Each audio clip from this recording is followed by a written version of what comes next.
Amis de la nature, bonjour. Je vais parler aujourd'hui des Oyas. Alors les Oyas, ce sont des poteries qu'on enterre pour arroser lentement et sûrement nos plantations. Voilà, donc des poteries microporeuses qu'on enterre. Donc là, vous voyez, il y en a une, puis deux, puis trois, puis quatre. Je vais montrer en détail. Donc là, on est sur une culture de haricots à rames. Haricots grimpants, variété Blue Wild. J'en avais déjà parlé une fois, donc allez voir par là si ça vous intéresse, cette culture de haricots, des haricots violets, très jolis. Donc là, vous pouvez voir, ils sont un peu gros, mais en fait, je prépare aussi mes semences parce que je les ressème d'une année sur l'autre. Alors, concernant les Oyas, donc c'est la première fois que j'essaye une culture avec les Oyas. Donc en fait le principe c'est d'enterrer ces poteries qui contiennent de l'eau et donc il y a un couvercle, tac, une fois que c'est rempli on met le couvercle et ça va diffuser par capillère, enfin comme c'est microporeux ça va diffuser sur un rayon d'environ donc là c'est des poteries d'1,5 litre celle-ci, donc sur environ 40 cm sur un rayon ça sera tout arrosé. Les racines viendront naturellement s'approcher de la poterie, se coller à la poterie. Et donc ça permet de maintenir l'eau en surface. Parce que comme vous le savez, quand on arrose, il y a une grande partie de l'eau qui descend en sous-sol, qui n'est pas absorbée par les racines directement et donc qui descend. Et voilà quoi, c'est autant d'arrosage pour rien, entre guillemets, hein, c'est jamais pour rien, mais voilà quoi. Donc là en fait il y en a quatre, il y en a une là, deux, hop, trois, et une quatrième qui est là. Voilà. Donc ça représente du coup 6 litres en tout, ce qui n'est pas énorme. Mais en fait, bon moi je m'en sers aussi en renfort, c'est-à-dire que j'arrose les haricots et je remplis les Oyas aussi. Mais ça permet d'espacer les arrosages largement. D'ailleurs j'ai pu faire l'expérience de m'absenter environ 8 jours où j'avais bien arrosé les haricots et franchement déjà la croissance a été beaucoup plus rapide que d'habitude, que sans les Oyas. Et bon, au niveau productivité c'est à peu près semblable, mais ça permet que ça soit régulièrement irrigué quoi. Donc c'est vraiment j'ai pu constater la différence au niveau de la rapidité de la croissance et du moindre arrosage quoi. En fait on espace les arrosages, au lieu de les arroser tous les 2 jours, les arroser tous les 3 jours et en fait au final ils ont poussé encore plus vite. Donc c'est vraiment une réussite pour les haricots. Donc voilà, ça c'est un modèle moyen. Là il y a un modèle, alors là on est sur de la courgette. Bon là on est sur la fin de saison, hein, donc là même commence à avoir le mildiou et l'oïdium pardon, enfin sur les feuilles. Donc là c'est un tout petit modèle, là c'est un modèle de 30 centilitres. Donc c'est clairement insuffisant hein, pour de la courgette, même sur un seul pied de courgette. Il faudrait la même qu'ici, hein. Il faudrait une 1,5 litre aussi ici pour bien faire. Donc vous voyez là, hop, je les ai remplis il n'y a pas longtemps là. Donc là clairement c'est trop petit hein. Pour du cucurbitacé il faut au moins des Oyas d'1,5 litre, c'est préférable. Sinon vous êtes sans arrêt en train de les remplir. Ce genre de modèle, le petit du coup, ce serait plutôt pour des pots, des plantes que vous avez en pot et qui nécessitent beaucoup d'eau ou que vous ne voulez pas arroser trop souvent. Donc ça c'est un bon modèle. On va aller voir un autre endroit où j'ai mis une autre Oya, parce que du coup j'ai essayé différents formats tant qu'à faire. Donc là on est sur du piment d'Espelette. Là ils sont magnifiques là.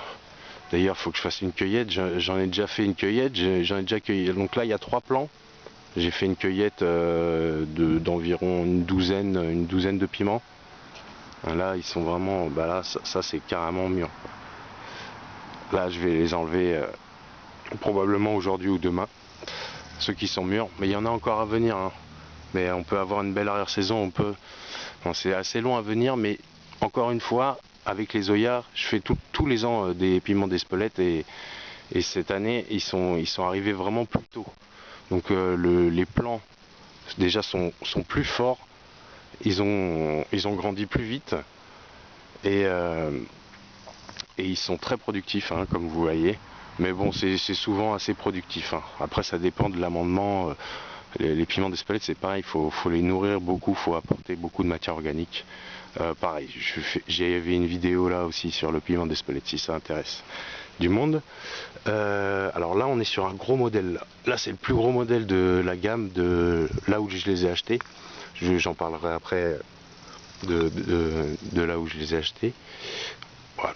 Donc là, vous voyez, là on est sur du 5 litres quoi. Donc là, il y a une grosse capacité.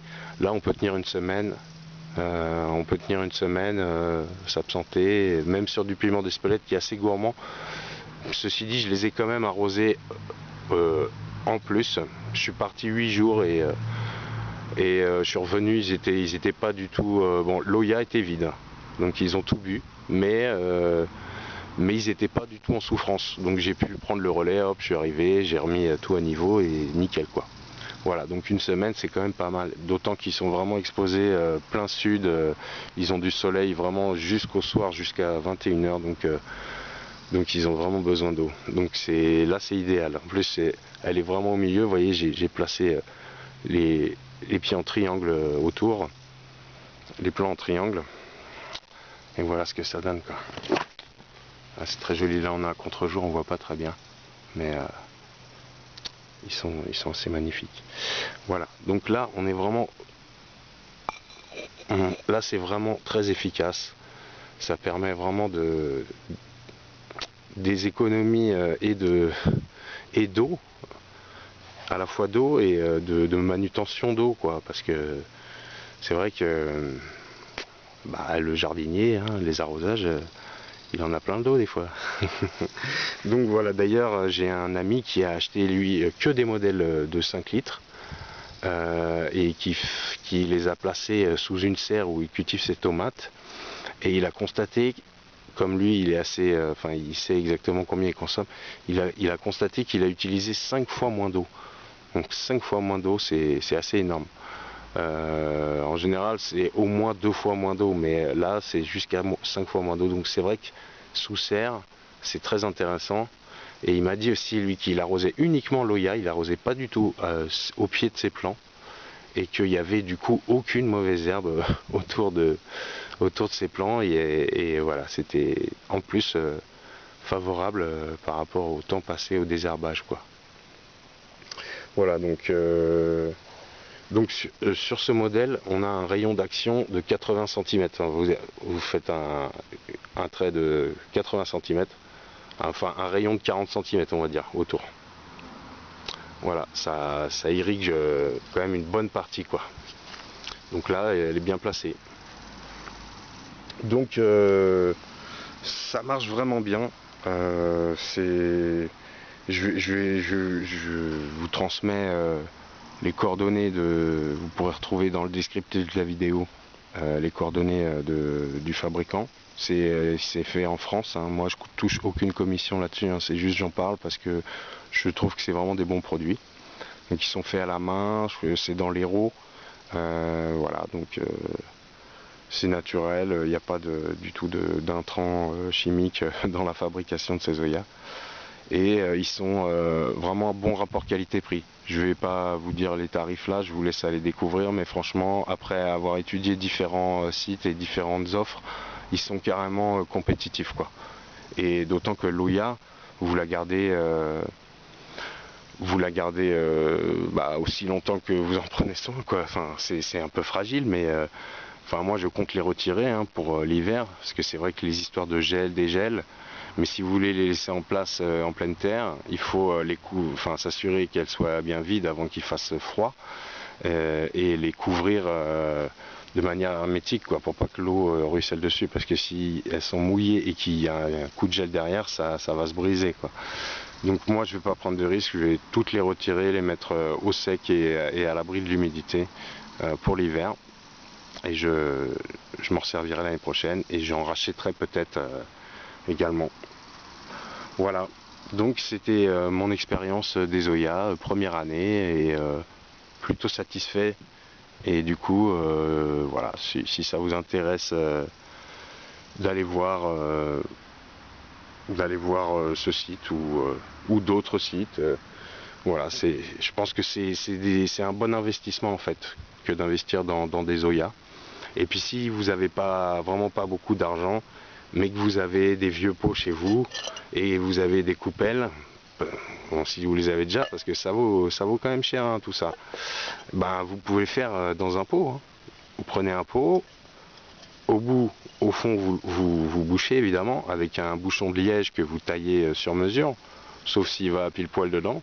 Et vous prenez un vieux bouchon d'une bouteille de rouge et vous le taillez au cutter et vous bouchez le fond, et ça vous l'enterrez jusqu'à là à peu près, quoi. Vous laissez dépasser juste un petit peu le collet, et puis avec une soucoupe qui va bien, du même diamètre, hop, vous couvrez tout ça, enfin, vous enterrez tout ça, vous remplissez d'eau, vous couvrez et vous avez votre Oya maison, quoi. Alors ça sera beaucoup moins efficace parce que niveau ergonomie c'est pas terrible. Là, au lieu d'être serré et évasé sur le bas, bah là c'est le contraire, quoi. Donc on va avoir plus de pertes d'humidité par le haut, mais ça marche quand même, hein. Moi j'ai dans ma famille, il y en a qui le font déjà et ça marche. Alors ça dure, ça sera une réserve d'eau qui durera moins longtemps, qui va s'évaporer plus vite, mais c'est quand même efficace. Voilà, bon, bah écoutez, n'hésitez pas à laisser vos commentaires, vos expériences aussi, si vous avez d'autres idées à faire soi-même, ou d'autres endroits où on trouve des Oya de bonne facture. N'hésitez pas à laisser vos commentaires. Allez, salut, bonne journée à vous, ciao ciao.